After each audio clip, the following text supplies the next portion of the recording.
Good evening, everybody, and welcome to the June 15th, 2021 Select Board meeting. Guess what? I don't have to read a script tonight, and that makes me very happy. And I just want to say it is great to see you all in person. I've been looking forward to this since March 12th of 2020. It has been a long year and 4 or 5 months now, but I just wanted to say thank you, everyone, for your patience as we work through these new technologies, and how we're going to move forward as a board is yet to be determined. We're waiting to still get some feedback from the state. But for the meantime, here we are in person, and welcome. Um, First up, I do have a couple of announcements to make. Give me 1 second here. Here we go.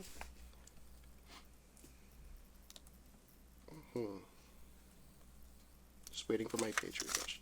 Good evening. In Recreation Department is excited to announce the operation of the Silver Lake Beach for the summer of 2021. A full announcement is posted at graftonrec.com. Highlights include a life-guarded beach with limited amenities, new hours, and only season passes available and only for Grafton residents. The dates of operation will be from June 26th to August 15th and runs, weather permitting, Monday through Thursday, 11 a.m. to 5 p.m. and Friday to Sunday from 11 a.m. to 6 p.m. Please contact the Recreation Department with any questions you can email at recreation@grafton-ma.gov, or you may call them directly at 508-839-5335, extension 1156. Also, just a reminder that you can visit their website at www.graftonrec, that's graftonrec.com. Grafton Common News. Just to let remind everyone that over a year and a half ago, we had voted at town meeting to start some renovation work on the walkways and some of the lighting in the arches coming into the entrances.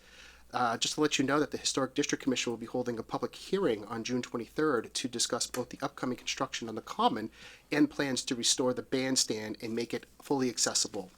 The hearing, which will begin at 7 p.m., will be held at the Conference Room F at the Municipal Center. Just an update, the Grafton's Farmers Market will be kicking off their season tomorrow, June 16th, and this year the market will be held here at the Grafton Municipal Center while the Grafton Common is being renovated. The hours that will be held on the 16th will be from 2 p.m. to 6 p.m. We hope to see you there. Thank you, everybody, and that's all I have for announcements. First up on our agenda tonight, we have a music license from Sunflower Shanty. And if we could get... I'm sorry, I've got the... Chloe King. Chloe, thank you very much. On the main screen, is there a way we can pin her? I think if Chloe unmutes and speaks, she'll be brought to the speaker view.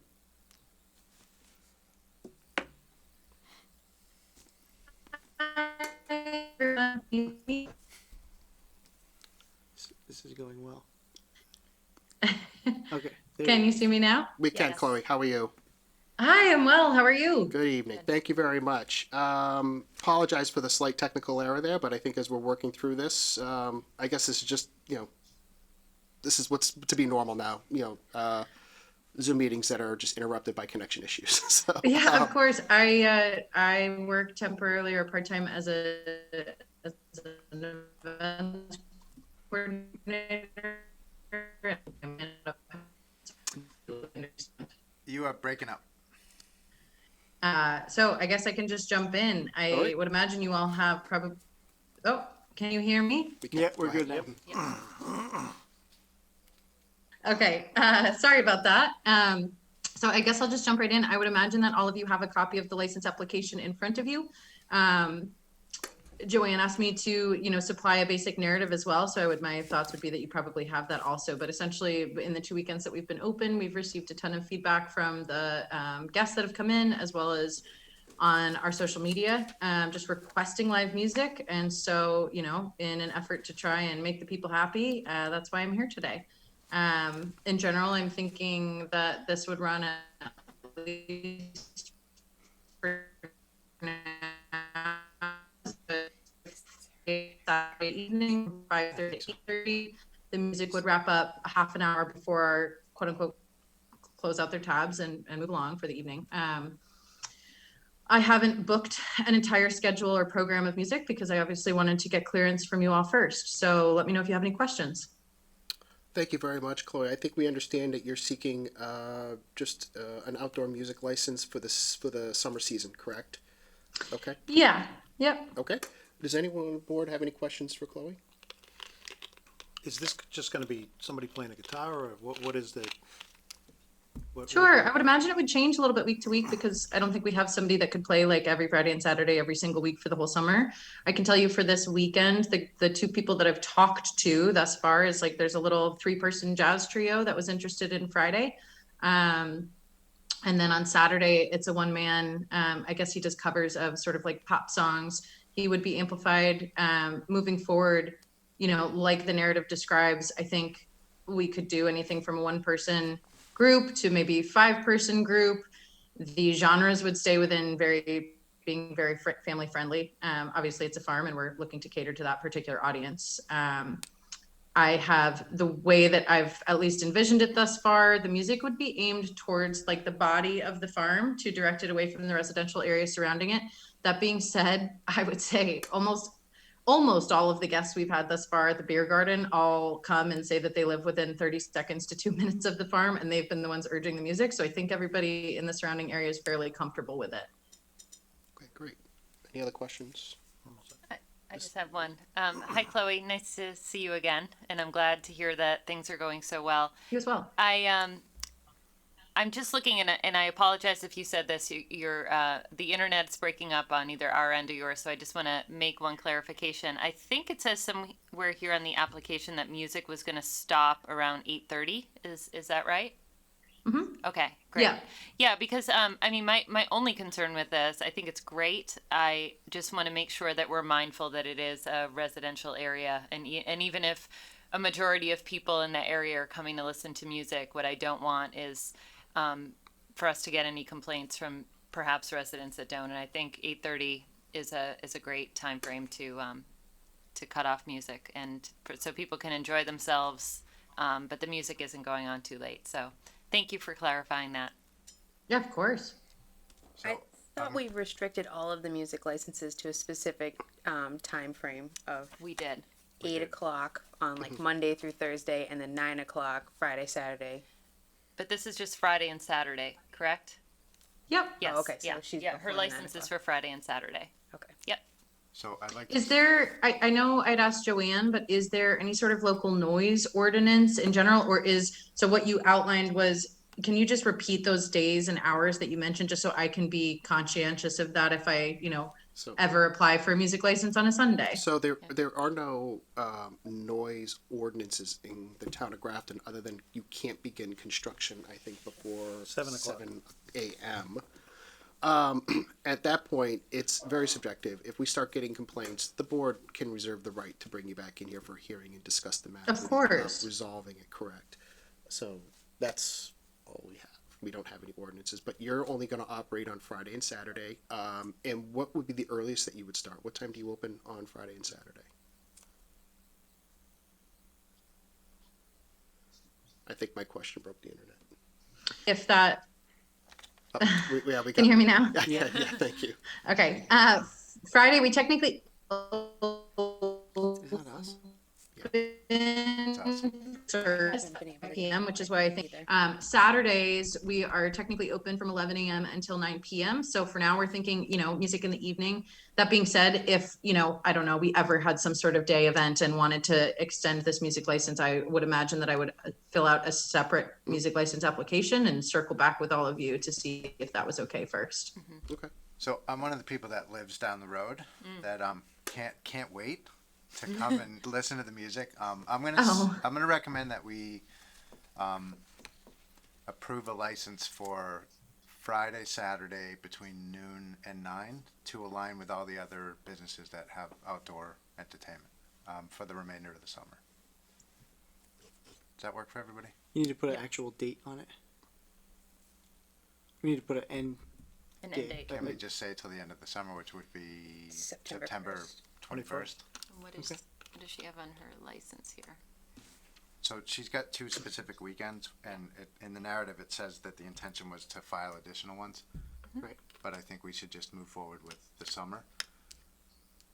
I'm good with that. Would be That's fine. okay, fine. So I'll move the board vote to authorize a one-day music license to the Sunflower Shanty LLC for events being held at Holden Farm, 139 Old Westboro Road, on each Friday and Saturday for the remainder of the summer, allowing for music during the time periods between noon and 9 p.m. Before it's seconded, you mean to say, instead of a one-day license, you just wanted to say authorized music to be played outdoors on Friday and Saturday between now until September 21st? What he said. Okay. Is there a Second. second to that fact? Motion made second. Any discussion on the motion? Hearing none. All those in favor? Aye. Aye. Hi. Those opposed? Clear motion carried. I don't have to do a roll call anymore. Can you imagine that? It was weird. That didn't feel right. It didn't feel right. Oh my God, I like being Order. formal. All right, thank you very much, Chloe. I think you're all set. Good luck, and if there's anything else that you need to make changes or amendments, just contact the office, and we'll see you at the next meeting. Thank you so much for all of your time. Congratulations for meeting in person again. And if you happen to stop by the Shanty on the weekends, please come and introduce yourself. I would love to meet you in person. Sounds Definitely great. We will. do See you that. there. Thank you. Have a great night. All right. Okay, what do we have next up on our agenda? Tonight I'd like to pass over Veterans Advisory Committee charge. We want to come back with a little bit more substance for the committee or board to review. Next up here is classification and compensation review contract. Yep. So we actually had our initial meeting today, and so we want to review the document that UMass had sent over. It has been reviewed by council, and the total contract is an all-inclusive fee of $40,000, payable in 3 different sections: $15,000 upon distribution of the position questionnaires, $15,000 upon the submission of the draft position descriptions, and $10,000 on receipt of the final report. So we are looking to do staff orientation on July 9th and 12th, and then we'll start going into the interview process, and every one of the employees in the 85 positions we've selected gets an interview with the consultant. We go through that whole process, and then we do questionnaires with all the staff to review their job descriptions, rewrite job descriptions, and then we started conversation today around the 12 other communities that we'll look at to compare ourselves to.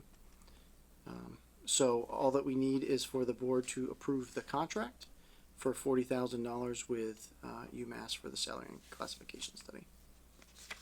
You need to authorize the chair to sign it. Yes, thank you, sorry. Is there any questions or comments from the board?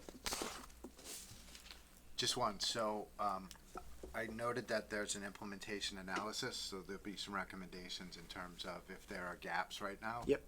With what, we're compensating people to what their market rate or, their comp should be. That's great. I'm also very much interested in, if we fast forward 5 years from now, having a policy which will help, particularly finance committee, understand how increases beyond typical increases happen. Mhm. So it would be, so we're doing this one-time snapshot that's saying, here's where people are, here's where they should be, and here's how you would implement. So there'll be some budget implications, but in the future, I'd like to be in a situation where there aren't any big surprises, where we bring people in and make agreements with them about, we'll bring you up to market later on or whatever. Right. So just a methodical approach in a policy to describe how you would increase people beyond what we would all consider typical cost of living increases. Right. So the one of the main reasons we wanted to drive that salary and classification study is to do just that. So it's not particularly the 5-year look ahead, but the idea that here's the grid, and here is the latitude you have when you're hiring people, but that's what you have, right? Because when you start to operate government like the private sector in the way that you hire people and offer people things, and offer somebody 20% below their value today with the guarantee that in 2 years you're going to be 5% over market rate, there's too much. It's just not how government operates. You need to have a projected growth of how you're going to do this, how you're going to move people along when they perform, and then how do you adjust your scale to match what's happening in the environment, right? And so that's really the idea, is that we should be able to take that grid and calculate out where we're going to be 5 years from now. In theory, 10 years from now, but it's really 7 years from now by the time you actually start to recognize that your plan's out of date and you got to start the process and blah, blah, blah. But that's really the plan. The plan is to ensure that we have enough data to recognize where we're going to be year over year, instead of I'm going to pick this amount and that's where you're going to be. Because that does two things. It kills staff morale, because the people that get it feel great and the people that don't. And then you also, we have a finite amount of budget.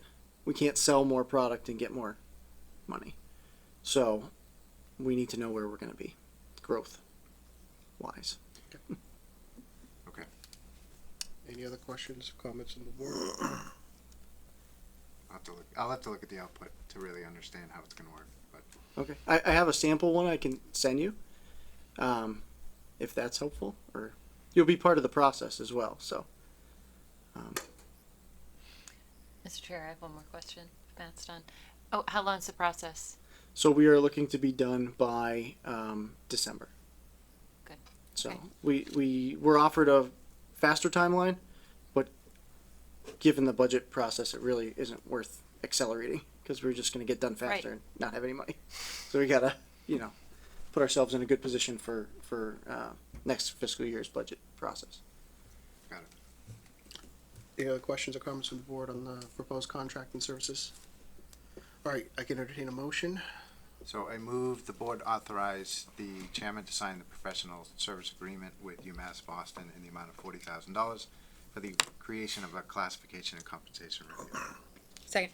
Motion made and seconded. Any discussion on the motion? Hearing none. All those in favor? Aye. Aye. Aye. Okay, motion carried. 5-0. That's going to be getting used to. Okay. Next up, Sean Paget. Welcome. So One Grafton Common Townhouse Tavern adding an additional door. Tonight we've invited Mr. Paget to come in to discuss the proposal. And Sean, did you want to introduce yourself? Give us an overview of what you're looking to do. Sure. Thanks, Peter. Sean Paget. I've No. been managing the building since I guess September of 2017, and it struck me as I was putting materials together for tonight that most of this board wasn't here then. So I put together a little summary as to what's been going on at the town hall as part of this, which you may or may not want to cover. But the essence of it is we're looking to add an additional door to the rear of the building in the courtyard that would enter from the courtyard that would enter into the Townhouse Tavern space. When we originally got the special permit for that space, we had a little bit of an issue because the back egress into that space opened inward rather than outward. So that's it's a bit of a safety hazard, and there was no way for us to reconfigure the space to allow an outward swinging door. We do have an outward swinging door in the front of the building, the front access, and we've recently put in a crash bar on that door to make it safer and a better form of egress in the case of an emergency. But as we were doing that, it also struck us that the rear door is our ADA compliant entry, and to get into that space through say in a wheelchair, someone who has an issue with mobility, you'd have to come through the green door in the back of the building, go through a second door, which is in front of one of the dance schools, go up a ramp, come around a corner, and then go through a third door into the rear of the tavern, which is it's a bit of a challenge. And so what we thought we would do is propose a door that would be an outward swinging door, would have direct access to a walkway, which would attach to the existing brick walkway in the back of the building, and it would be ADA accessible. Honestly, we were kind of trying to do this while we were closed. We were closed for about a year due to COVID. We did not try to open and expand our food in a way, just to be able to open our doors. We don't have a big menu, and we didn't think that was the appropriate thing to do. So we were just closed for a year, and we were hoping to get this done. But we didn't realize how long it would take to get the plan. And then once we got the plan, we went to the state and got approval from the state. Once we got approval from the state, we then took that to the Grafton Historic District Commission, and they approved it. And now we're before you, and I guess fortunately we're open again. We've been open for the last couple of weeks. I wish we'd been able to do this while we were closed. Didn't work. Sorry, one of the issues of doing this from home. But in any event, that's the essence of our ask. I also, so the things you've been provided with, I believe, are the application that we sent to and the plan that we sent to the state for approval. I just looked it up. And I also put together kind of a 2-page summary Seen it. as to how it's been going at the town hall in the last couple of years, in the event that you wanted to talk about that as well. Well, let's just keep it to the door for now, and then let's get through that, Sean. And then if the board has any questions for Sean, anybody? I just have one quick question. Hi, Sean. Nice to see you. Nice to meet you. Just a question about alcohol on the premises. I'm sure there's signage on other doorways not to leave the premises with alcohol, and I don't know how it is in terms of the courtyard. Obviously people are allowed to enjoy themselves outside, but I just want to make sure there's any signage that's required from the state or the Historical Society or anything else will be put up, and that alcohol will not be leaving the premises from that door, and that everything, beyond the courtyard from that doorway. Right. So a couple of things. One is we discussed this with the Historic District Commission as to what type of signage they thought should be on that entrance, because you may or may not know, but there's sort of a round top gold sign at that back green door. And I said we could do something like that. Or on our front door of the Worcester Street side door, we just have a decal on the window. And the commission, the Historic District Commission thought that having the window decal was better. So that was what our plan was for our exterior signage. And that's all we were planning for exterior signage on that side of the building. On the interior, we do have signs that say no alcohol beyond this point. In this case, where temporarily alcohol is allowed in the, in the courtyard, I guess we can do whatever. I don't have any issue of saying, look, if you buy a drink inside, you have to finish that inside before you move to the outside. It's totally up to you. Right now, when we are open outside, there are signs and there are people out preventing people from going outside that penned area. But I think it probably would make sense to add a sign to the inside of that door as well. Yeah, I think people want to bring their drinks outside to that courtyard area, and it's a beautiful space. I agree that anything that's the decal that's on the Worcester Street side, if that's also added to that back door, I think that would be appropriate. Will do. Great. Any other comments from the board? Nope. Okay. Sean, just maybe talk about the type of door real quick for the public. I think this is probably the first time the general public is hearing about this. Is it going to match architecturally? I know you've had the state review this, but probably would be really good for the public to hear, oh my God, you're putting a door on one of its sacred buildings. What's it look like? Sure. So actually, it's funny. This was a little bit of a conflict between state and local. The state said they wanted a wooden 3-panel solid door, and when we brought that to the Historic District Commission, they said, well, all of the public-facing doors in the building have a glass panel in them, and we think it'd be better if you converted the large panel at the top to glass. So our plan is to have a green painted.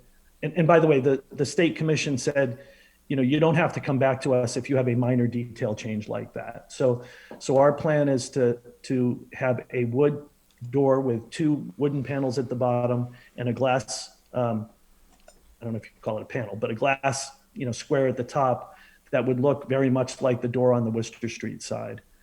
We're not planning to do one that's, the one going into the main one going into the building has some, sort of fancy arched design on it. We were not planning to do that. We were planning to keep it pretty simple and 2 panels on the bottom and a glass panel on the top painted the same color green.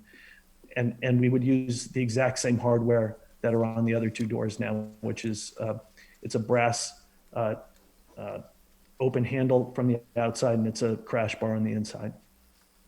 Okay, great. Thank you. All right. Is there any other questions or comments on the board? All right. So do we want a motion from us tonight, just approving the change to one That Grafton would be Common? great. Okay. Does anyone want to make a motion? Sure. I move the board vote to approve the request as presented to add an additional door to the Townhouse Tavern. Second. Motion made second. Any discussion on the motion? Hearing none. All those in favor? Aye. Opposed? Declare the motion carried unanimous, Sean. Good luck. Thank you very much for coming in front of us. And thank you very much. I appreciate it. All right. Have a great evening. Thank you too. Thank you. All right. All right. Next up on our agenda, we have some resignations. Individuals not seeking committee reappointment. Let me just get to that part. Bear with me here.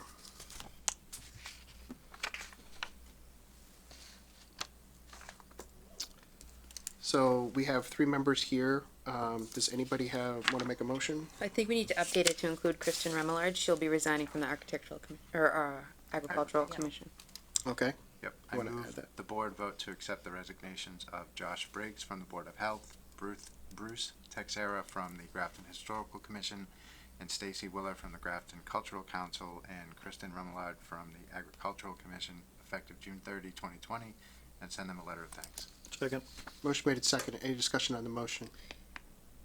Kristen did submit hers effective immediately. I don't know if that affects anything. It's only a few days, so I don't think it would make a difference. I just wanted to Yeah. note it, I guess. All right. If no one has an objection. Okay. Any further discussion? Hearing none. All those in favor? Aye. Aye. Declare the motion carried. All right. Next up, Kathy, welcome. How are you? So we have Emergency Management Director. I think, there you go. You're off of mute now. There you go. Yeah, thank you. So you're no stranger to Grafton Emergency Management. Welcome back. Thank you. Do you want to give just a brief overview? I mean, I know we had Ray who resigned, I think, about a month and a half ago, and you're fulfilling the role of Emergency Management Director. I guess just give a little bit about yourself. I don't know if all of us know who you are. I know some of us do, so probably beneficial.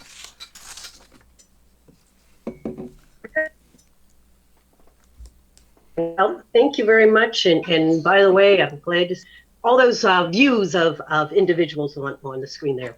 So hopefully I'm not breaking up. Am I? No? Good. So far, so Okay. I am I am still an accountant, tax accountant, and I've got my BS from Villanova University. I have a master's degree in emergency planning from Anna Maria, and been a member of the Grafton Emergency Management since 1999. I remember when worrying about the year 2000, if you recall those, that changeover, and we were all worried what was going to happen. We were on standby that night, so no alcohol that night. I remember that. I was originally a contractor at Massachusetts Emergency Management once I got my graduate degree.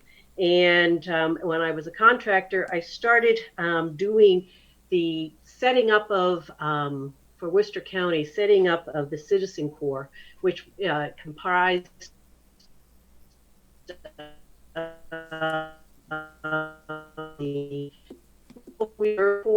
also the VIPs throughout Worcester County. So I've been like here and there and everywhere, and I also expanded to the western counties as well.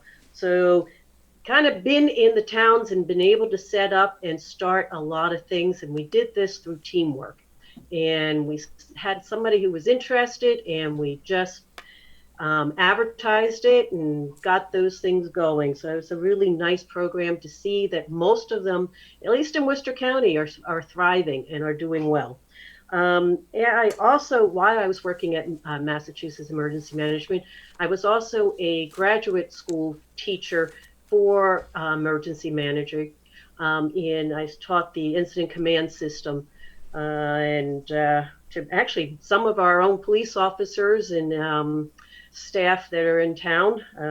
Got a number of those guys all trained up. As I mentioned, my approach to emergency management is teamwork.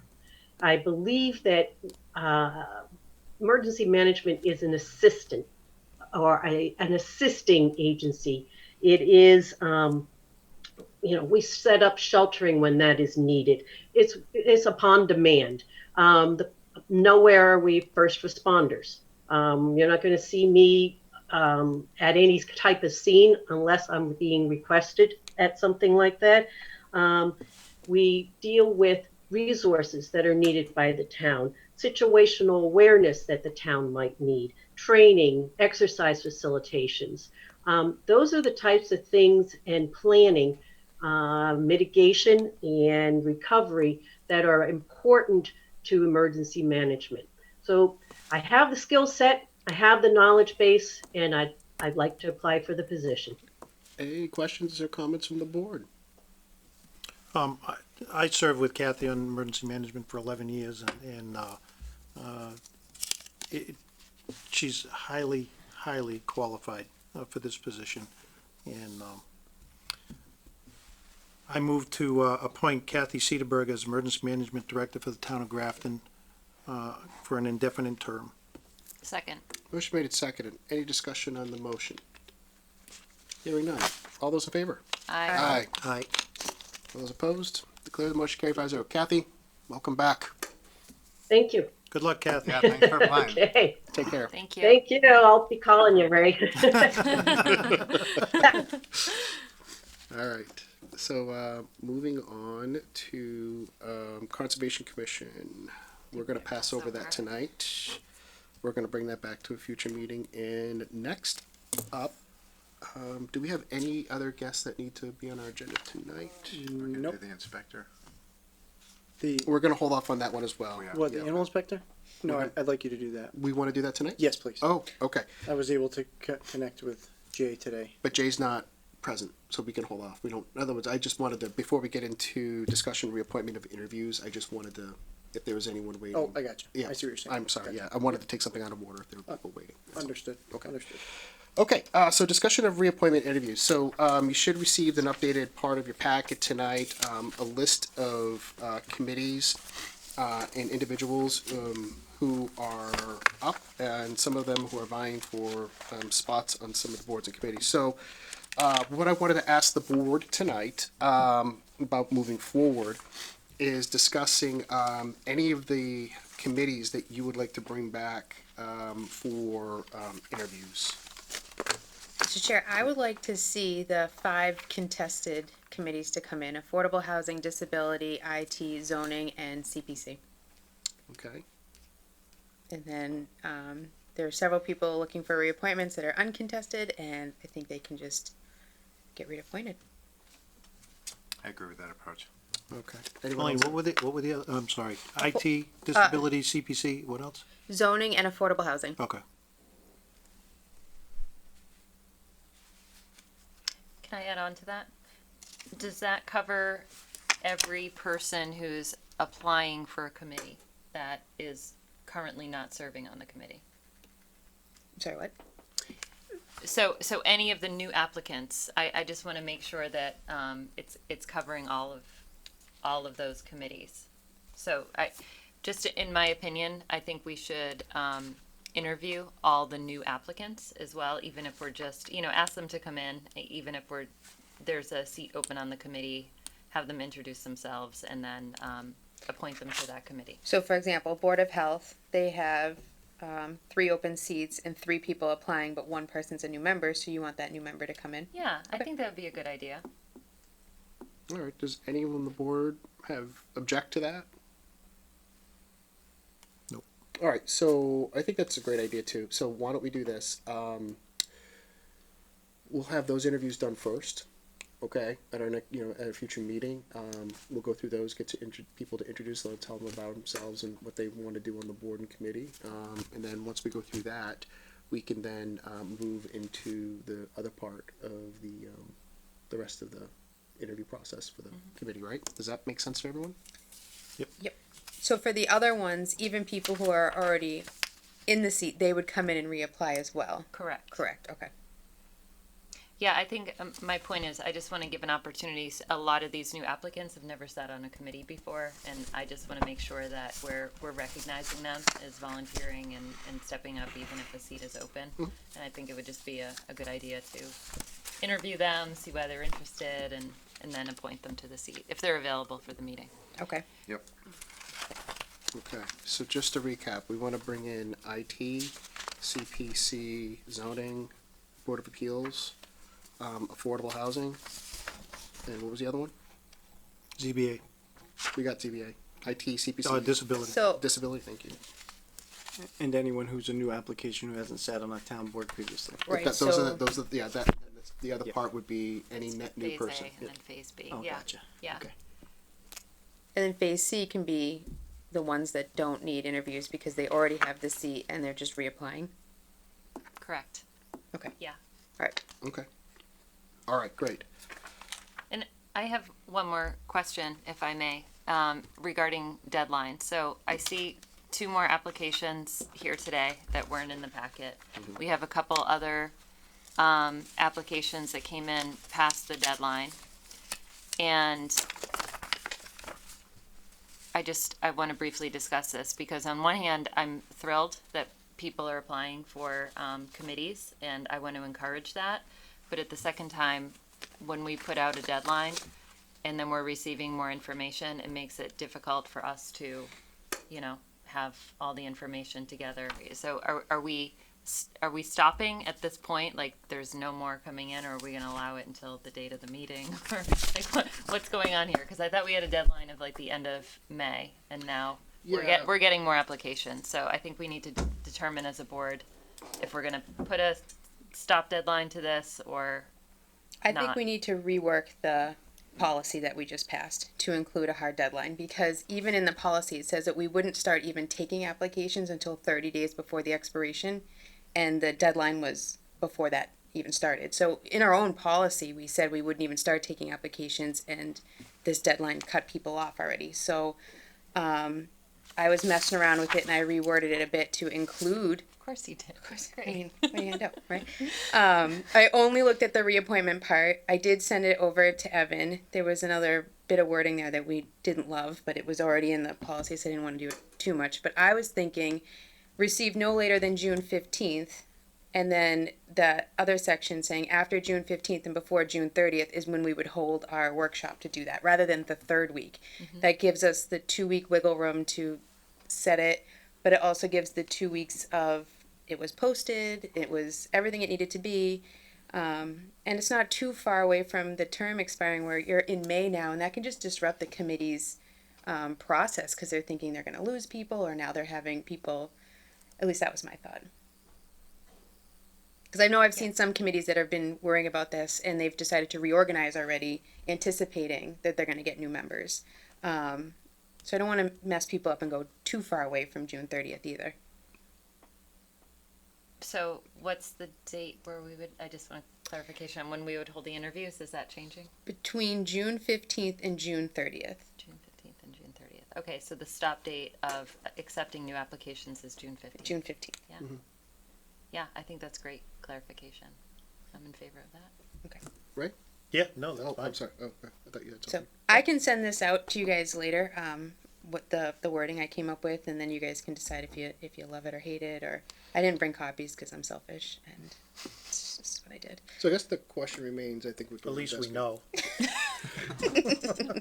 I think the question remains is just, for right now, you're right, the way the policy was drafted and the way things worked out, I would accept anybody's, between now and then, any of these committees that we've identified, IT, CPC, Zoning, Board of Appeals, Affordable Housing, Disability.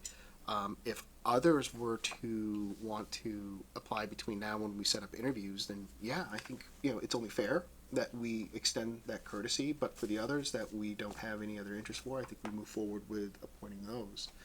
Going forward, I think making changes to the policy would clarify operationally, what we do here and the staff to, facilitate this in the future. I don't know how the rest of the board feels about moving forward that direction, but. Well, you can really make appointments any time of year, That's right. depending on the, which one is open, so it really, if we shut it off at June 15th for this process, and then an opening comes in another one of the committees, we just respond to it at that point. Yeah. Right. There's going to be committees that have But these openings are remaining after this. So these are the annuals, The and annuals. that's, Yeah. so it really has to be a deadline. Yeah. I'd recommend that we just cut them off today for this year. June 15th? Yeah, because Ideally. otherwise it's just gonna be complicated to try to message that out, that these are the ones that are still open, these ones I agree. I think we should just say we've gotten the ones that we've gotten and move forward. Yeah. That way we're well organized, we don't have to consider anything new, it's sort of, we can just lock it down and have a process. Okay. All right. Anyone else object to that? So moving forward, we're going to schedule interviews. So we're going to look at having the meeting on the 22nd. It'll just be about appointments. We won't really have. If you have anything business sense wise, we could just keep it light. I would like to concentrate the board's efforts on this process. I think the only thing we'll have is if you remember at the last meeting, we tabled the IMA for Worcester County Health Services, and we neglected to put it onto this Okay. agenda, so we'll have to add it to that one, just to Right. get that done. Got it. But that's probably it. And just for clarification for those we are appointing, they can come in person or they can connect via Zoom. Yeah. Okay. My understanding, yeah. Yeah, we'll keep running this hybrid model, Great. if that's good with them. I like the fact that people can, who are scheduled to be on the meeting, they can do so at a more convenience. It's, oh my God, government's being convenient. I mean, who knew? Right. But I do like that. Yeah, I do too. So my only concern is, a couple times popped up the unstable connection, so I'm not sure whether it's in the booth or here or where it is. gotta chase that Not to down. throw GCTV under the bus, but I think it's in the booth, because my stream here on the laptop was crystal clear, no glitch, no slowdown, no nothing. So I think something's happening in there, and I'll work with Mr. DeToma on that. We just need to chase it down. Yeah. You got 7 days to fix it. Yeah. Well, someone had 76. I'm not gonna. Yeah. 7 days in the IT industry, that's like an eternity. My God. Speaking of an eternity, can we impose a time limit on these interviews so we're not here for an eternity? 3 minutes, that's it. Yeah, just a few moments. I mean, we're not here to, have an hour and a half discussion with somebody. You know what Which I mean? has happened with some of these appointments before, so I just want to nip it in the bud I'll before bring that. my debate timer if you want. I would love that. I want to see I that. think that's a reasonable thing though, and maybe we can agree tonight, just so that people in advance know how much time they're gonna get. Exactly. If somebody wants to do a presentation or something more elaborate than just say, hey, I'm really interested, and, Right. make a few brief comments, then they'll know exactly what their Well, time box is. I mean, if someone wants to submit like additional exhibits to why, they want to be on the committee, they should do so ahead of time, include it with us. That way we have time to review it. Right. I don't think they should be spending time going through a presentation. I think they should be more engaged in answering questions from the board Yep. for those few minutes. I'm sorry, I have a really good lineup for this right now, but I am not gonna say it. Okay, moving on. All right. Okay, we'll get that done. All right, so we're gonna table Inspector of Animals. Nope, I want to do Inspector of Let's Animals. do it. I'm sorry, I Let them do kept it. wanting to Keep just trying to skip skip that. You over just that. do not want to appoint this I person. don't. I don't have personal reasons for that, by the way. Okay, Evan, who do you want us to appoint? I'm asking you to appoint effective July 1st, Jay Husson, Hussan. He's a Grafton resident. I spoke to him this morning. He's actually out of state currently, but he owns a farm and boarding facility, and he has extensive experience with livestock of all kinds. So we had a nice conversation today. I think he's a good fit. And I did ask him to agree to meet with the former animal inspector to go over the barn book and get some background on that, which he already has a connection with. So that should be easy.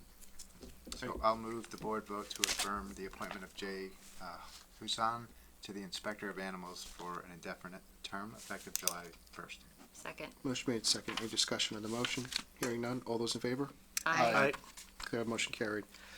Can we circle back to people not seeking reappointment, because I do believe we forgot one individual, and I just don't Yeah, want to go get ahead. too I'm far sorry, away. go right ahead, yeah. William Cutler from the Trustee of Soldier Memorials wanted to resign as well, so I move that the board accept William Cutler's resignation from the Trustees of Soldiers Memorials. Second. All right, motion made and seconded. Any discussion on the motion? Hearing none. All those in favor? Aye. Opposed? Declare the motion carried. Thank you, Colleen. Yep. All right, so new business, American Rescue Plan Act funding application. Yep, so the finance department and I have been working on our application to receive the ARPA funds. They're coming out in 2 tranches. We believe the first one to be, I don't know what a tranche is. That I was gonna say, I was literally was thinking gonna that ask you what question, what is a tranche? It's the feds. I don't know. When you go to one of the Fed seminars, they say tranche like 90 times. So I haven't Googled it yet, but it's. Anyways, long story short, there's going to be 2 tranches. Don't say it again. No, well, I can't stop now. I put it. It's on a paper right next to me. So there's going to be 2 releases of There money. you go. And tranches, if you will. Yeah. And so our first one is likely around the $2.5 million range. And as we discussed at the last meeting, we're going to put in place a committee to talk through where those funds should go, and also to work within the federal guidelines of how to distribute the money. So I did write a charge in conjunction with Joanne last week. And so the charges, nope, sorry, I'm jumping ahead. We're talking about the application. We need to apply for the funds by the end of the month. And so in order to do that, you need an authorized signatory from the town. So our recommendation is that you vote to appoint the chair, the authorized signatory, and allow us to apply for ARPA funding for our first tranche. Tranche is the new robust. It really is. All right, any questions from the board for Evan on that? No, that's exciting. All right, so I will move to vote to appoint the chair, the appointed signatory for the ARPA application. Second. Motion made and seconded. Any discussion on the motion?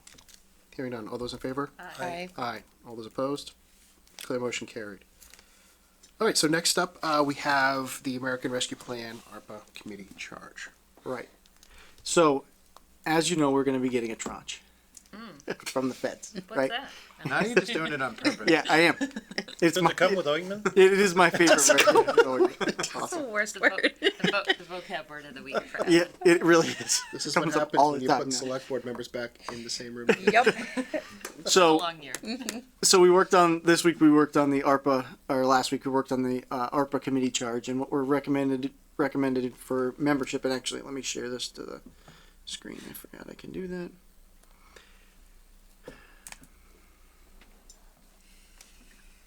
Okay, there we go. Okay, so what we've recommended is that the committee be made up of 7 people. The town administrator, 1 select board member, 1 finance committee member, 1 member of the school district, 1 member of the sewer department, and 2 members at large. The timetable is to be appointed for an indefinite term until the funds are expended. Now that is because, again, we're going to have a second tranche a year from now, and that has to be expended before 2024. So it is going to be an ongoing process. So the purpose is to appoint, or the plan is to appoint the committee. They're going to review the ARPA application to determine the total amount available to town of Grafton. It says tranches in this too. And then section 3 is to develop a funding plan to advise the select board. So we would be coming back to you, recommending the highest and best use for the funds. And the reason that we've selected the group that we have selected here is because they're either involved in the finance of it or directly involved in locations where that money can end up. So part of ARPA is infrastructure, which is water, sewer, and broadband. So hence the sewer person that would be on the committee. And then there's other things too, nonprofit funding and other items.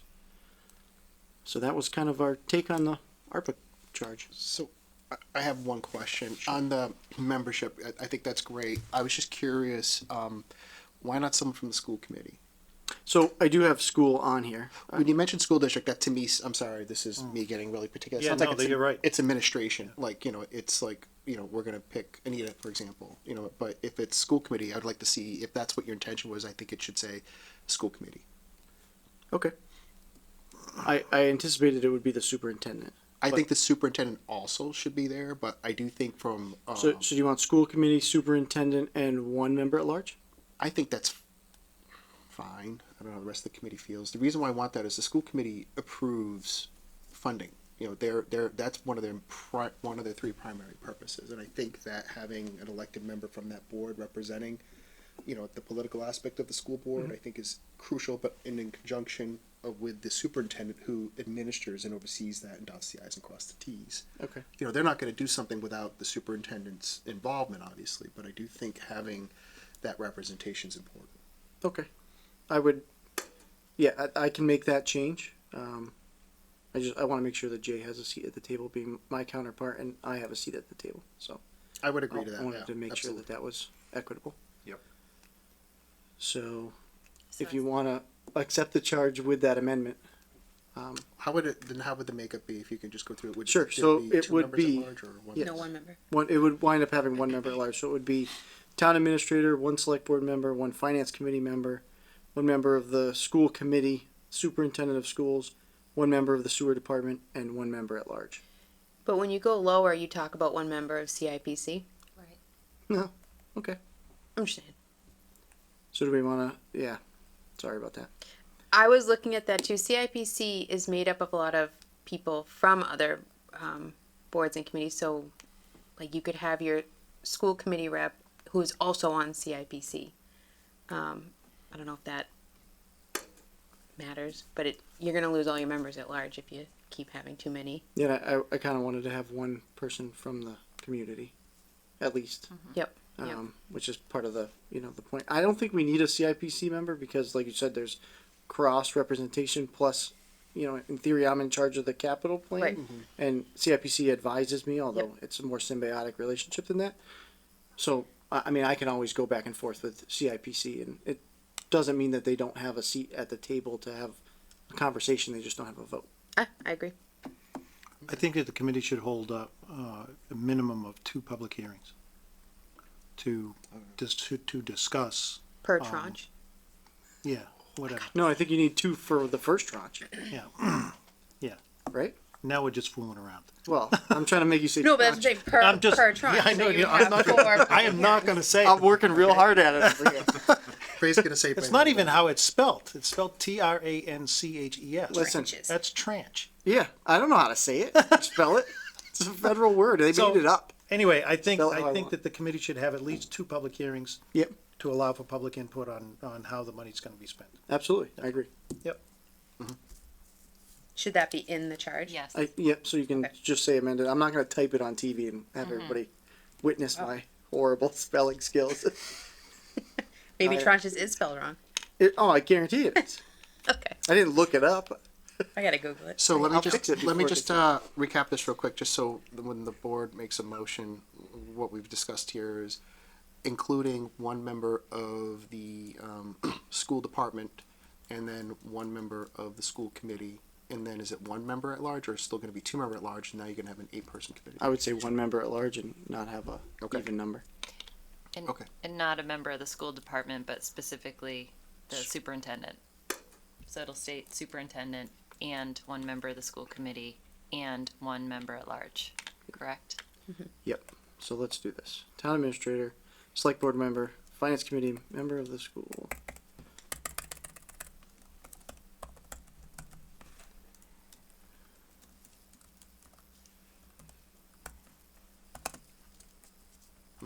There you go. And And one member. one Yep, member at I just large. lost my cursor. Note to self: bring mouse. So Great. I will move that we approve the charge for the ARPA Act Committee as amended during discussion. Second. Motion made and seconded. Any discussion on the motion? It's now 8 members instead of 7. No, it should be 7, because I removed one. Oh, yeah. Went from 2 to 1 member at large. In addition to that, with the change to the membership, we discussed having 2 public hearings per tranche. Correct. Did I do good? All right. Any other discussion from the board? Seeing none, all those in favor? It is Aye. 8 Aye. members. I'm counting that too. Me too. Yeah, no, Oh, she's I'm right. It's 8 sorry. members. So town administrator, select board, finance committee, school committee, superintendent, sewer department, member at large. Why is that? I don't know. I get 8 when I count it out. Okay.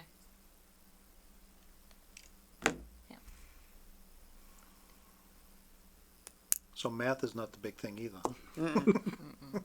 Maybe we should have 3 public hearings. All right, Anyway, can I, all It's right, definitely 7. it's 7. we're taking a vote one more time. All those in favor? Aye. Aye. Aye. Aye. Declare the motion carried. Thank you.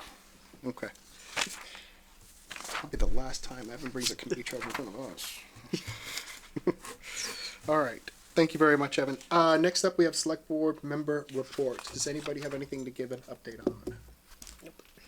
I'm gonna be, just so that everybody knows, I'm gonna be meeting with Chris McGoldrick and John Allen on Thursday, to discuss EDC, so. Okay. Anybody have anything else?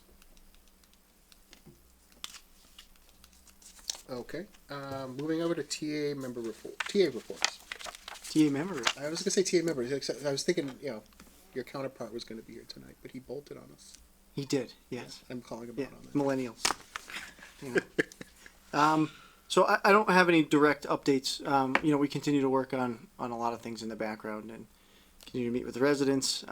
We did do the common project walkthrough yesterday in the pouring rain. We had one resident attend, but it was really nice to go over the scope of that project and see that, to be able to move that forward. That was really geared towards the businesses around the common, in addition to the hearing that will be held on the 23rd. So I recommend that any businesses that weren't able to attend the first one, if you can make it to the second one, that would be beneficial. I know Andy's also going to canvass the area with copies of the plan and the handout just for people that don't make it out. And that's pretty much it for my TA updates for this week. Did the library get the TCO? I actually don't know. They were not getting it because of clips for the railing, Right. but I did not get an update as of today. I didn't either. Clips for the railing for the glass? Yeah, so there's Smalls. the clips that hold the glass into it were delayed in shipping. That was the major holdup there. So Okay. And we also have a fire chief search committee meeting tomorrow night. yes, correct. Excellent. Okay. So, I just wanted to bring up, I wasn't quite sure where to bring this up. Maybe it was at the very beginning, we mentioned that the beach has opened. I just wanted to sort of publicly recognize, Beth Anderson. Jen. Sorry, Jen Anderson, God, for, you know, it was logistically very difficult to get the beach open. We had no beach director. We had a lot of certifications that needed to happen with lifeguards, a lot of hiring, just, you know, so much, that needed to happen to put that all together. And it's just such a big part of, you know, what Grafton Summer is for so many families. So I just wanted to sort of, you know, thank her for that and, publicly and recognize the work that went into that to make it all happen. So, so thanks. Absolutely, that was great work. All right. Moving on to correspondence. Does anyone have any questions or comments on correspondence that we received? All right. Hearing none, moving on to part of our discussion part tonight. Update on review of select board policies. Anyone would like to have the floor on this one? I'll go for that. Last summer when I first got on the board, I asked to get a copy of all of our policies, and it took till about the fall, and we got that, and it came in these like 4 large data dump emails that are just all over the place. And I finally just got frustrated with that. So I made an Excel sheet to try to organize that to give us some jump off point, because we really do need to start going over these policies and revising and revisiting them and consolidating them and doing something with them, because, you know, we have policies in place like saying we have to film our meetings, and then we have conversations about not filming our meetings. So I really want to try to maybe get a subcommittee together, or even just put it on the agenda where we're reviewing 2 of these every month. You know, it's just, that's another agenda item where we've reviewed these 2 and then get them done in like 2 years. You know, that would be, I would like to see them all reviewed by the time I'm off the board. And I got 2 more years, so. So you're not running again? I said I got 2 more years. I'm sure, but I'm not sure if I'd win, so I just gotta get this done before I I gotta tell you, the confidence that runs through your head is just amazing. listen. Yes. Can I say a Yeah. few things? So, first of all, thank you, Colleen, for putting this Excel spreadsheet together. There was a question on it. I think you said where, maybe it's not on this copy, but it says where are 1 through 81 for Right. the first policy. So the first thing we have to do is get a full list of the policies. So there was a hard copy handbook, and I think that's all the only place that they were all together. And so we have to figure out a way. I think number 1 is to get 1 through 81 on here.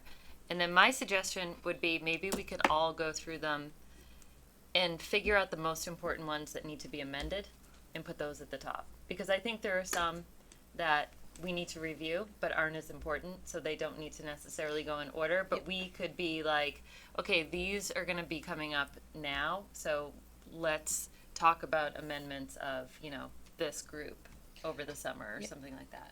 I would suggest starting with the ones that have no signatures. And there are several of that have no signatures. And, you know, some of them are older, but, you know, some of them aren't. 2013, it's our capital debt policy and no signatures. So I think we should, So I don't think you should fix that policy, because I'm gonna replace it. great, Yeah, I think we should start with our financial policies. okay. Okay. So And then But if they weeding don't- out, saying then Yeah, 'cause that there's much like junk. 6 on here that probably go away right away when we enact those other 3. Fantastic. Yeah, But to know that and weed them out so yeah, that, absolutely. someone who spent 10 years at a previous board, we have well over, oh my God, 180 some odd policies in the school district. And what the school committee had done is very similar to what you were saying, is that they basically categorize these. Once every 3 years, this board takes a concerted effort to review the policies to make sure, are they current and are they still relevant? Do they need updating? And you don't run into this issue of things like since 1993, for example, a streetlight retrofit project, which I'm sure can probably go by way of the dodo. You probably did. you were on the didn't you? board. You did. But maybe that was a bad. That was bad go, call that by was me. that was going from candles to electricity. No, we actually went from making $90,000 a year down to $35,000 a year. Because you fabulous that replaced you all the remember that. incandescents with We sodium vapor. actually removed 40% of the lights in town that were just there because someone requested a light just outside their house. Yeah. We removed 40% of them. In this situation, I think we should figure out some sort of categorization in each one of these and make it a policy about reviewing the policies, and that there's workshops that in which we spend, whether we have a subcommittee that goes out and this is their charge and what they're doing. I mean, they may come back and say, we recommend no change at this time, and they'll say why, and we move on. But at least you have a date of when that policy was reviewed by the board. That way, any future board member can see like, oh, this has been talked about, to your point, on a regular basis. I don't take credit for designing that system. That was the one I inherited when I was back in 2009 when I went on the school committee, but I think it was pretty effective, and it's done in open, so people know that we're discussing this. It's not done, people can see the effort that we're going through, and they know the town's policies as well. So I don't know how you guys feel about that, but the first thing would be to categorize the policies. There's about 3. It's financial, HR, and then other. Because there aren't 180 policies. There's about 40. And that's when I was going through it. That's basically what I came up with. And the financial one could probably have subcategories, but those were the 3. HR, financial, and other. Okay. So, Evan sent us all a policy for adopting policies. So I think, for me, I would start with that, which is what's the process. It's create a policy for policies. So government. Welcome to government. So typical. So Bureaucratic. government of us. I'm sorry. I went to I'll school see to the learn how to paid be a policy. bureaucrat. Yeah. We're good at it around here. But I think that's a good approach to disagree on how we're going to do policies. And then we can pick which ones are important to us because I've got my list kind of ready to go. Yep. But I think that's a way to go forward. I think we should give, I think we should send our priorities to Evan and have him work through some recommendations on things that could be updated. And I think unlike the school committee, their relationship to policy is a little different than ours. I would recommend that we have staff prepare some recommendations for us based on what our priorities are to go through. And then once we've had some recommended updates, that we could make the amendments that we want to make. So just so we're clear, there's townwide policies that the board oversees, and then there's our own internal policies that I think we've also discussed. We just want to make sure that we differentiate between the two. Even though, you know, we're considered municipal employees, our role is somewhat significantly different than that someone who works full-time in the planning office, for example.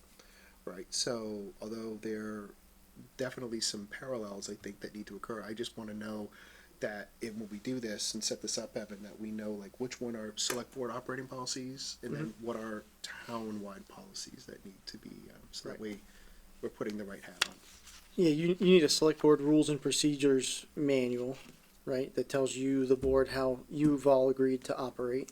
And then, you know, some of these in here, like financial management policy, I don't know why would it have been considered a board policy. It's really a town policy. It's how the entire town is gonna operate financially. So that can probably be removed and replaced with a more modern policy, but it doesn't necessarily need to go back into this list. That should be the accounting department's, the finance director's bailiwick, right? And so we can probably make some of those distinctions as well, saying that this is not in the realm of the select board. Give it to the financial people. You know, Absolutely. things like that. I mean, it still needs to come before you and get updated every time they change it. They need to bring it back to the board and get your consent. But it doesn't have to be your responsibility to own it. Yeah. Because otherwise, this is what happens with policy manuals. That's what they do all day. So. Okay.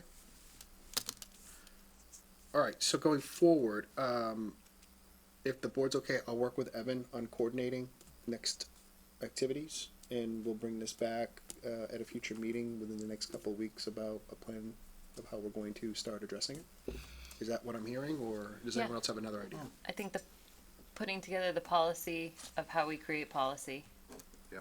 And then having you and Evan go through just sort of the short list of what needs to be taken out, what you plan on replacing, and bring it in front of the board. I just need to figure out how to get there. Yeah, Like, I'm trying to yeah. organize, like, how do we get to this next step and we don't let this kind of slip away from Yeah, us because and we only have realize 2 years.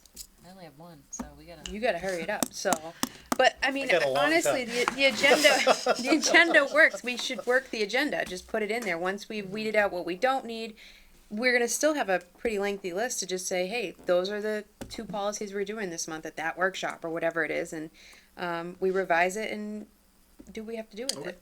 it. If I can make a suggestion, I think we take Colleen's spreadsheet, since it already exists, and we obviously remove the ones that we're going to replace with something else or don't need at all, and then just put in place a hierarchy of, just like you do on a capital plan, order of importance. So financial policies are 1s, you know, the facility fees are probably 3s, you know, that's not mission critical. Yep. And just take it that way. And so if you'd like, we can work on giving you a hierarchy and then come back and say, we're gonna do these 10 in the first quarter, and then, boop. Love it. I'd love to see Love that. that. Yeah. I'd also love to see who's sort of primarily accountable for that. Yeah. Yes. And then obviously access to the rest of the policies that aren't on the list. I'm not entirely sure that they exist.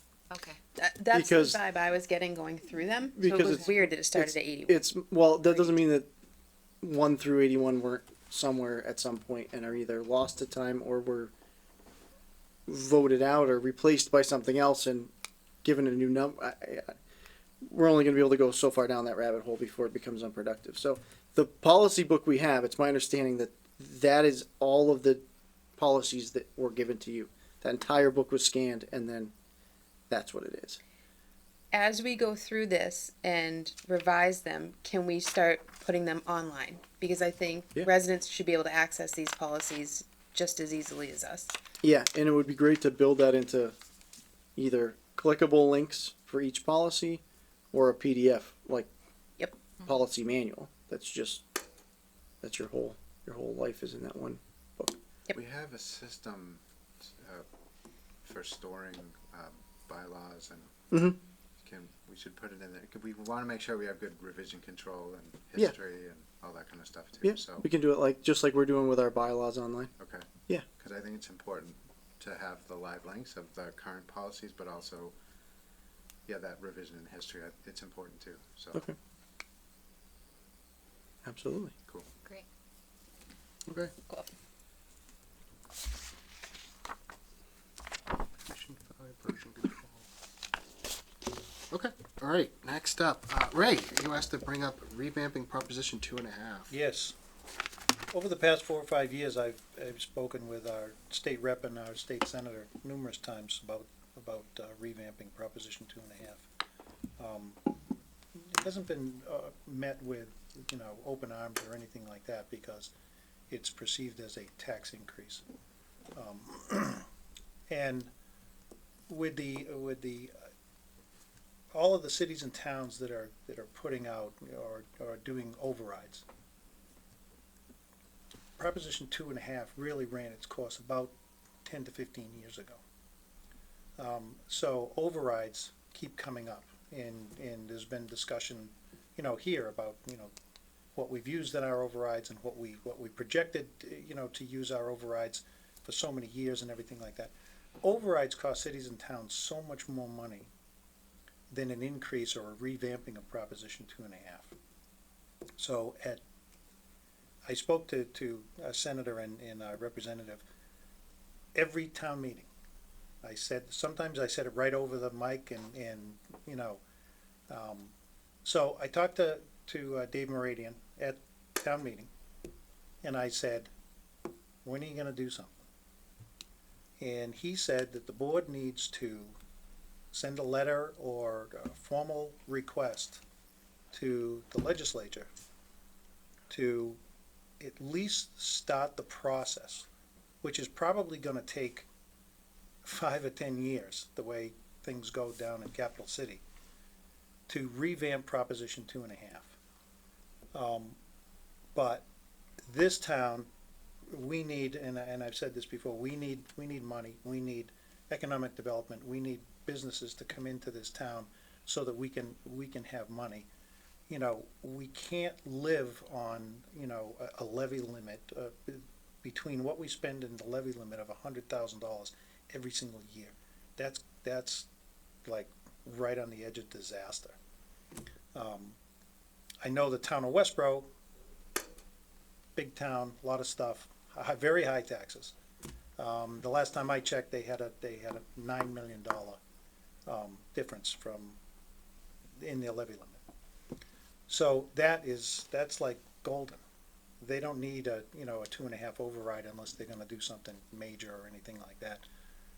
But I really think that Grafton should be the forefront of this, starting to revamp Proposition 2.5, whether it goes to Proposition 4.5 or it goes to Proposition 3 or 3.5 or whatever it is. It's kind of like when we have an override.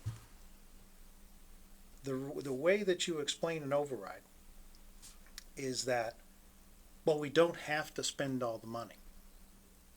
Yeah, you're correct. You don't have to spend all the money, but we do. We spend it all. So if we move this 2.5 to 5, and we received another 2.5, or the opportunity to raise another 2.5, we don't have to do that. So it's a lot cheaper doing a revamp of Proposition 2.5 than it is to keep doing overrides. So that's what I'd like the board to, formally put this before the legislature.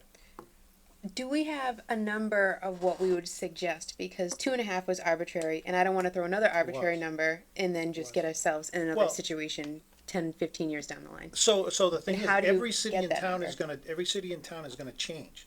So we could look at it and we could say, okay, it should be Proposition 5 or 5% instead of 2.5%. And Millbury may say, hey, we're okay, we're good at 3. It's really not for us to make that determination. I think it's for the legislature and the discussions that are gonna be ongoing once this thing gets off of square one as to where to hit this limit. Okay. Um, So you just want to have a resolution saying, look into this and get it going. correct. Are you looking to reach out to other communities, like, say, Northbridge and Upton, Well, so then I Meridian think- has a lot I of think that we put it out there and get it out there, and I think you're gonna find other cities and towns that are gonna go along with this. And they're gonna start getting on the bandwagon to change this. Now, it is an increase in taxes. There's no doubt about it. But that increase from 2.5 to 5%, I'm just saying 5%, is all controlled by us. Where overrides are not controlled by us. Overrides is, we need this much money. Right. We need a $3 million override, and that's what it is. Actually, we're the only entity in town that can put a 2.5 override to the public. The Right. public can't do that. So you're Right. right, it does start and end with us about Right. whether we're asking the town whether it wants to tax itself more or not based on the demand and the need. Right. So in essence, to your point, it is controlled by us, but it's also controlled by us whether or not when we need to have that money. So I guess, the question is like how specific of a letter, to Colleen's point, before a number becomes arbitrary, because when 3.5 was picked, 3.5 was fine, and you just said, based on your analysis, it ran its course 10, 15 years ago. So it was fine. Maybe it wasn't the best, but it was fine. But then, I'm going to throw this out there and I'm not supporting this, but does 3.25 become the next 3.25, become the next, Right. right? And then when does that, do you lend the same argument? Does that number eventually become arbitrary? Right. And And, then- and the only way to actually find that out, Peter, is to do projections over the next 20 years. Right. Based on the spending habits of the town and the possible, influx of new income based on, or new growth based on, economic development. Because keep in mind, when we run out of what we have for EDC, land and everything like that, that's it. We're going to end up like Shrewsbury. It's done. We're gonna end up like Shrewsbury, Yeah, right, and yeah. Shrewsbury's not in a bad situation, but, if we could take over the cable and the electric company, that would be doing good, but, Well, let's- but we're not gonna do that, but I think what I'd like to do is I'd like to get this letter out from the board that says, we want you, legislature, to start reviewing or revamping, looking into revamping Proposition 2.5, and then get David in here and Mike in here, and then sit down with them and say, you gonna help us? Or do we move on to something else? So are you going to draft that for us to look at? Absolutely not. Okie dokes. Yes, I will. Okay, great. I will. Good. Yeah. And it's just really, it's just a I was letter looking at you of, like, you want to do it? I saw it coming. Everybody would, who's gonna draft it? Everybody just, Well, I can't. right, answer, no, thank no, you. no, I'll take care of it. Not a Ray will problem. email me tomorrow. Could you write a letter Yeah. that says? But I really, think we have to be a little bit more articulate than saying, you guys should go and think about this and revamp it. oh, absolutely. We've got to Absolutely. do some homework. I'm very much interested in seeing, just having some informal discussions with some surrounding towns that Right. are in the same situation. Shrewsbury, they just had a $9 million override, so they're not in any better shape than we are. They are doing Well, repeated overrides. They actually are in a lot better shape than we are. They're not. They're in the same cycle that we're in, Ray. Exactly the same cycle. 2.5 isn't working for them. No, well, no, I'm talking about, Westboro. no, 2.5. 2.5 is not working for them, and Shrewsbury is a town that's always had money. Right. Well, what I would like to do is ask both Dave and Mike to talk to those other communities as well, and I think it's a great idea, right? I would like to have Senator Moore and Representative Meridian in here before we sign the letter to make sure that we're not giving a letter and leaving anything out. I think it would be important to have that discussion, make sure we're not missing anything, making sure what we're going to be putting forward is well received, and then task them to talk to their other communities about supporting these efforts that Grafton is making. No, I agree with that. That's, yeah. Peter, are you familiar with how the foundation budget, like redo, that started, I think, grassroots with a number of towns or cities? It started as a discussion amongst elected officials, the school boards throughout the Commonwealth at its annual events, and then throughout its districts. All the school boards are all made up of different districts. In addition to that, it also came back from a lawsuit that occurred back in the 90s when I believe, oh God, I should know this, but anyway, this is when a city was suing the state because of inadequate funding, which gave us the new Chapter 70 funding, which was then revamped because they were ready to file another lawsuit saying the state was shortchanging us. Because the one thing about Chapter 70 is that's actually part of a civil right, right? The 2.5 is not, believe it or not. So that's how that all started. Anyway, I don't want to get into the particulars, but that started as a grassroots, but it also came to head with cities and towns like Brockton, for example, which was laying off hundreds of teachers a year for a number of years, and they had no choice, and that the state finally had to do something. As a result of that, if I may add a little anecdote, Grafton is really seeing nothing from that effort. Right. As a matter of fact, 80% of the school districts are seeing minimal from that. It only addresses, and importantly so, certain districts that were severely deficient. So anyway, sorry to go off on a tangent there, but it started off as a grassroots effort, and it led to more of a civil action. Okay. So, I mean, as we talk about the impact to towns like Grafton on our critical services, it's always the schools that get hit the hardest, right? Because so much of our taxes go to the schools, percentage-wise. It's arguably the most important thing we deliver as a service in town, but it always gets impacted the most when we talk about the impacts of overrides. Right. And I mean, this is, this is, I suppose, people can say, well, you're gonna raise our taxes. Well, we're raising your taxes by overrides That's a right. lot higher than what we would do as if we revamped Proposition 2.5. So, Yeah, I mean, one of the problems with 2.5 is it doesn't actually make town services that we provide cheaper. no. That was the intention of it, right? So way back in the day, people really kind of pissed off with school committees having autonomy with budgets and all of that, and they said, we're going to make you come beg the town when you need more money beyond a certain point. Unfortunately, it impacted all of the services across the board, not just the schools. So that's what happened. It hasn't made things cheaper. It doesn't make health insurance cheaper.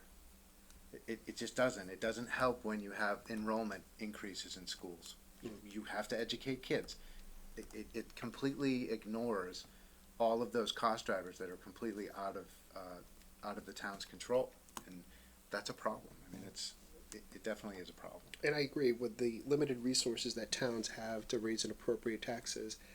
You have to take from someplace to fill another, right? So, you only have so much we call it the bucket analogy. There's always so much water you can fill in that bucket every year.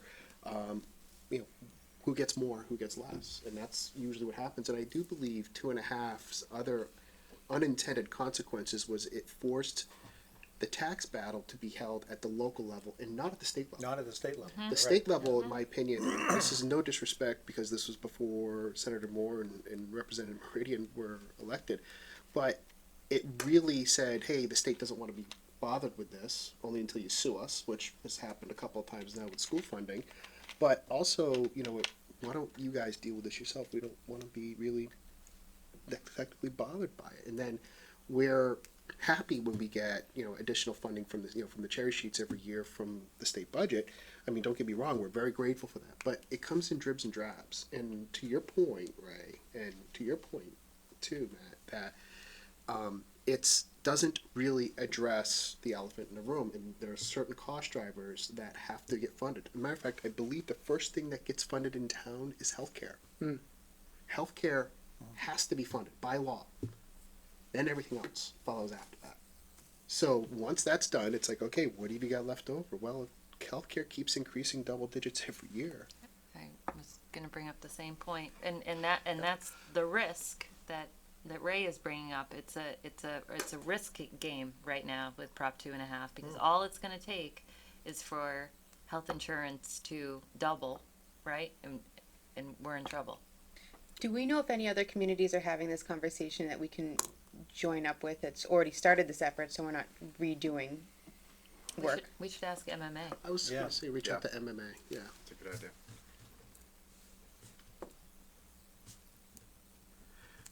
And just for the record, we did have this happen to us too. And I know I think we're getting to the point where I think we're in agreement we should explore this further. But Grafton did run into this several years ago in the midst of its first override. 3 years into it, we had to cut a few $100,000 out of the school budget to cover healthcare costs. And we said there were two cost drivers that the town couldn't control. One was the cost of healthcare. The second one was the cost of special education. So once those two areas were filled in the budget and there wasn't enough money to go around for the drastic increase in healthcare that year, I believe the town was in its final year of the, was it the state's healthcare? I forget what the state's health plan was at the time. Oh, GIC, thank you. And it didn't really save the town any money because they got the increase in the final year. So the first year it sounded great. The town looked like it saved some money, but again, things catch up over time. They had to make up their loss and they had to cover their costs. So, once you're contractually obligated in that, you were bound by increasing it. So the town had to fund that. So, anyway, it did happen to us. Yep. All right. Yeah, and at some point it will happen again. Okay. so how are we going to proceed? I think we bring. I personally, Ray, if you want to draft an outline of a letter and share amongst the board at the next meeting, we invite Well, why Senator Moore and Representative Meridian. why don't we invite them in and find out how they want us to address this and We could go do that. after it, and maybe they have a better way or something like that. I don't know. Again, I'm looking for both of them to commit to this. So,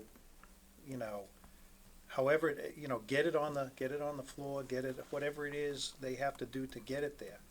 Just get it there and run it through discussions. It's gonna take a long time. Because it is, it's raising taxes, so.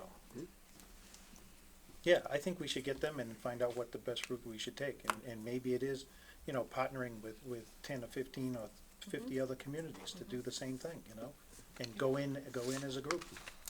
And if that legislation passes, now's the time to easily meet with other communities on Zoom. You can just Yeah, meet up Absolutely. a lot easier than you ever could have before. So you got to capitalize while that's available, if it becomes available. Yeah, we're waiting for a signature. Honestly, we're waiting for a signature. No, I know. Yeah, I know. I mean, it could have happened while we were in here. I don't know. He didn't call me. He said he would. All right.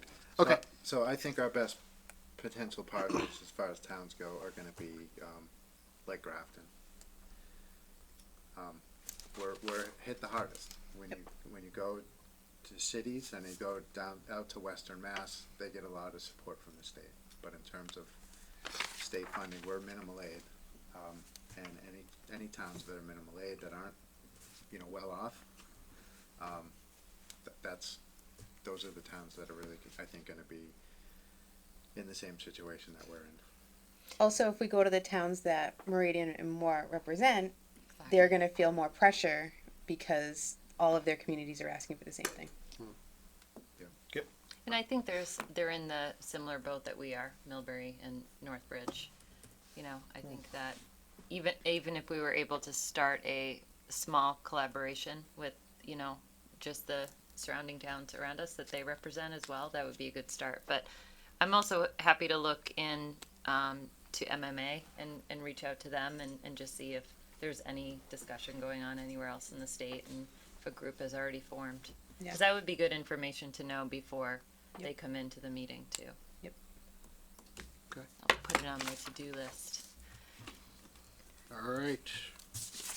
Got some I think I takeaways there. All right. I think I just put pen on my face. So, There you go. next up, Ray, you wanted to talk about the bridge railing at North Main Street? Yeah.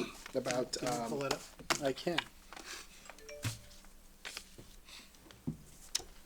1 second. I say I can, but I'm realizing that I. We need William. He's still on tranches. Where's So, William? so this is the railing it's at the corner of Bridge Street and North Main, right at Roney Park.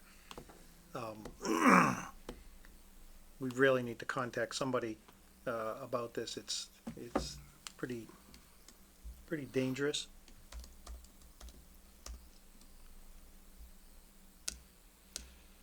And I sent a picture, but Yep. Just give me.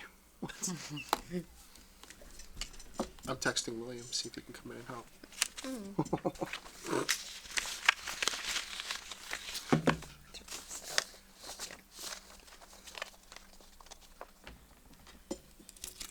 It's coming. It's coming.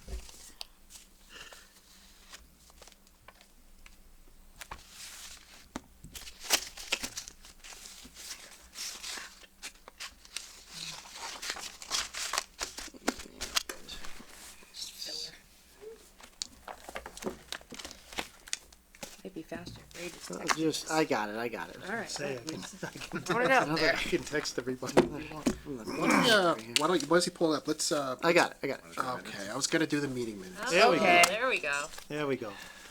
So, a few years ago, probably about 10 years ago, that guardrail system was put in. It's about 20 feet long. I'm not sure who did it, but it was put in because the pipe railing that has been there since the 20s has rotted and fallen off. So, if you can go to the next picture, can He only sent one to himself. Ray, No, Ray, real quick. I don't know where it is. It's in between me and. Sorry, real quick, Ray, real quick. That bridge was too bad we replaced didn't back in just the extend it. '90s, right? that The no, bridge- the other side of the road. Okay, the other side of the road was done. So there was a walkway that was redone with a wall and a railing on the Washington Mills side. Because they had a Bailey Bridge set up there for months. This hasn't been touched, as a matter of fact. So Okay. the I need to be the process to fix this oriented. is huge. Not the railing itself, Park side? Okay. but the process to fix that concrete curb, and because it's got to be a cantilevered curb, it's going to go out into a full travel lane to make it right. But this is just rotting and falling apart. And at the other end, if we can get the picture. Yeah, it's coming. I got it right here. I got it right here. Yeah, that's the. millennial. No, wait, That's the wait. one. It's coming. It's coming. We want to move on to the second tranche here. Okay. There we go. There it is. Oh, There you beautiful. go. Now, that guardrail was put in, the guardrail on the right there was put in by the town. There was a wooden, wood post guardrail there when we were doing the bridge. That thing is bent because it got hit by a truck, and that pole had been replaced. But that railing, you can see, there's 20 feet of it just hanging in the air. It's not attached to anything. You know, and not that there's a lot of people that walk down there, because there's really, it's very dangerous to walk down there. But that's, we just need to have it fixed or something done to it. If we can It's a good contact thing Mass it's a beautiful DOT, bridge right there that they can cross instead. if they can, yeah, you wouldn't want to walk down there. Yeah. But if we can contact Mass DOT and just see if what they can do. You know, it's really kind of dangerous. I would agree. So we can do it two ways. We can either write a letter on behalf of the select board, or we can ask Paul Canoyer to reach out to our district representative and see how that goes first. It's entirely up to you. I'd like to see a letter from the board to Mass DOT as well as Paul reaching out. I Yeah. think, Let's you do brought both. this to our attention. This is important. I think it deserves. It's a safety hazard, really serious safety hazard. Do you want to authorize the board to sign a letter? When you want to authorize me to sign the letter on behalf of the board, and I can write a letter that says on behalf of the board. Yep. Such and such a date, and I'll include raised pictures. My picture? And yeah. The two railings and then your headshot. Yeah. So Do I moved. have a motion? I have a motion to have Second. Evan sign a letter on behalf of the board to Mass DOT. It's been seconded. Any discussion on that letter, the motion? Hearing none, all those in favor? Aye. Declare the motion carried. Thank All you. right. Thanks, Ray. All right, I've got June 5th and June 8th. I think that should be June 5th, 2021 meeting minutes, correct? Do I have a motion to approve those meeting minutes? I move the board vote to accept the meeting minutes of June 5th and June 8th, 2021 as presented. Second. Motion made and seconded. Any discussion on the motion? Hearing none. All those in favor? Aye. All those opposed? I abstain. And one abstention. I declare the motion carried 4-0-1. All right, motion to adjourn. Second. Someone's got to make a motion to adjourn. Make Oh, a motion so to moved. adjourn. Oh, so moved. That's Second. All right. a little, Someone's a little all rusty right. there with that. What's going on? oh. All those in favor? Aye. Good night, everyone. Thank you very much.